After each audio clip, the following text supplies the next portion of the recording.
కాంగ్రెస్ ప్రభుత్వంపై ఎమ్మెల్యే మాధవరం కృష్ణారావు మండిపడ్డారు.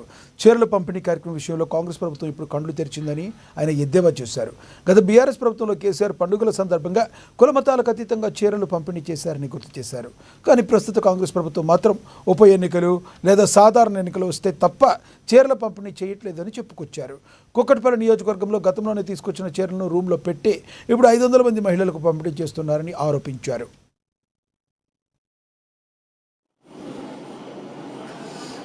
ఇలా ఆఫీసర్లు నేను తెలియస్తాను. ఇంకోటి, వాళ్ళు కూడా కాంగ్రెస్ కండువలు కప్పుకొని చీరలు వస్తున్నారు.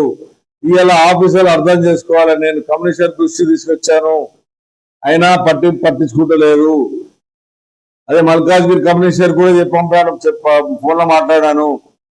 ఇది ప్రోటోకాల్ ప్రకారం మెయింటైన్ చేయండి తప్ప కాంగ్రెస్ కండువాలు పెట్టుకొని చీరలు వస్తున్నారు, అది కాంగ్రెస్ కార్యకర్తలు, ఇది మంచిది కాదని చెప్పాను. ఇది ప్రజాస్వామ్యం మంచిది కాదు. ఇది ప్రతి ఇంటికి మీరు ఇవ్వాలి. కళ్ళ పరీక్షలు చేసి నిలబెట్టి మన చీర వేసి ఫోటో తీసి ఇచ్చే హక్కుని ఓడిచ్చాడు ఆడపిల్లది.